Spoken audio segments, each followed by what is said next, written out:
We are through the looking glass here, people.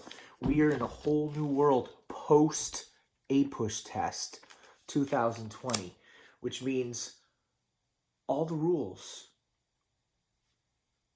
are gone.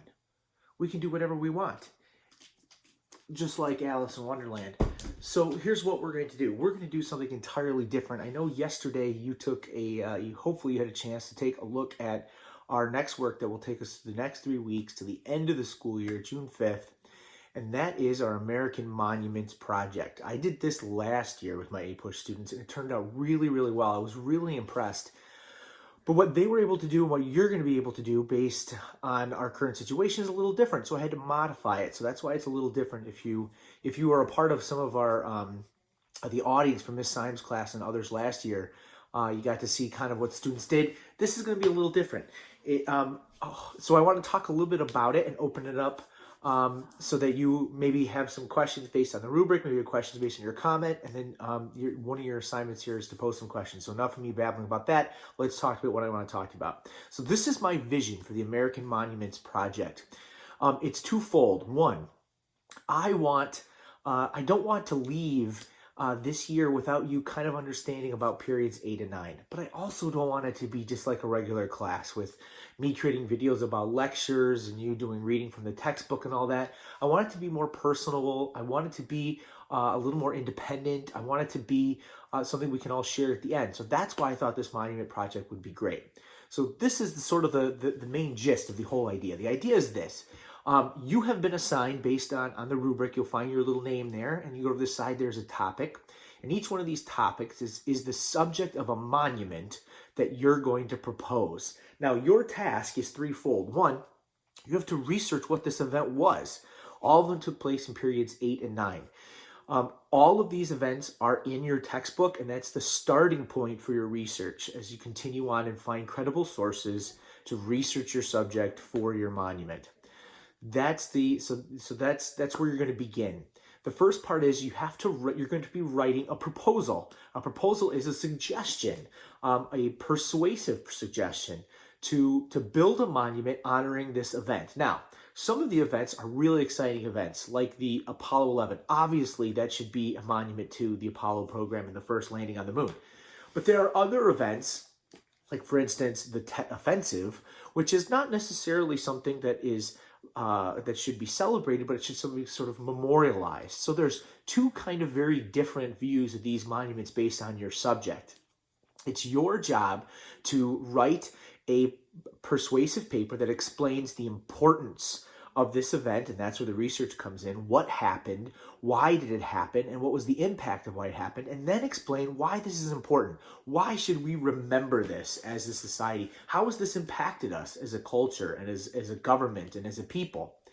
And then that's the first part. The second part is you are going to design a monument. What should this look like, right?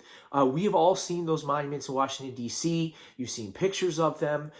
Great monuments like the Jefferson Memorial and the Lincoln Memorial, and then other kind of odd ones like the Washington Monument, which is just a giant obelisk. It doesn't, without knowing what it's called, you wouldn't know it really honors that man, George Washington.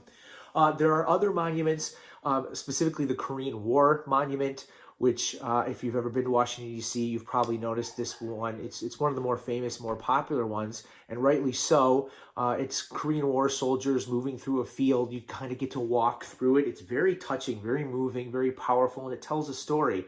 And then there are others like the Vietnam War Memorial, which is the large black wall. It's included as a picture on your rubric. That has the names of all those soldiers who've fallen in the Vietnam War. Some Vietnam War veterans are very much appreciate that monument. Others are very critical of it. It has the names of those soldiers who died in the Vietnam War, but not the soldiers who survived and came home. Their sacrifice, nonetheless. That's kind of the idea behind the project, is to memorialize them and to think about the monuments that exist and how you can memorialize a particular event in history that you're going to be researching and studying. The third part of it is we're going to take a tour of all these monuments that we've all designed, and that isn't until our last week. So I'll explain more on that when that time comes. But the idea there is that you will learn about all of these things, about all of these moments in history. You'll have a comprehensive view of periods 8 through 9, and then you will be taking as your final exam an open note DBQ using the resources that your fellow students have created. So that is the project. It's a lot of you time. It's a lot of individual work. It's a lot of research. But I think it could be really cool, really interesting. As I said, I was so impressed with the work that came from this project last year. Here's what I need you to do now. You'll see that there are 2 assignments from this week. One was posted today, which is due, I believe, tomorrow. And that is, I want you to start your research, and I want you to come up with any questions you have. Questions about what the project is, what you need to do, the structure of it, or the historical questions. If you're reading and you're looking at a particular subject and you think you kind of understand but need clarification, this is an opportunity for you to ask questions to me. Now, we could do this in a Zoom hour kind of thing, but because everybody has a different subject, I think it would be very difficult and very kind of useless for everybody if we did it that way. So instead, we're going to have it individually through your Schoology messages to me through this assignment. The other assignment, which is already posted but is posted on your calendar for Thursday, is a assignment where you're basically going to find 3 credible historical sources to pull your research from. Now, I could give you examples of credible sources, but that doesn't really help you out. What you need to do is figure that out yourself. That's what this assignment is for. So obviously things like Reddit and Facebook and Wikipedia, not credible sources. But there are a variety of others on there that I'm going to allow you to find, and you are smart enough, you are capable enough to figure out whether that source is credible or not.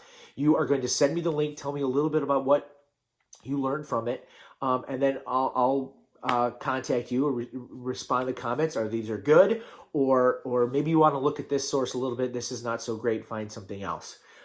This is where you're going to be taking the most of your research. The Athens Media website would be a great place to start if you're looking for journal articles and the rest. So those are the 2 things you're going to be doing this week, Tuesday and Thursday. Post those things. Tomorrow I'll have another book talk and comic book talk. And then on Friday we have a Zoom meeting at 1 where we'll be talking about all this stuff and probably talk a little bit about the AP exam that you took last Friday, which I'm sure you're still recovering from.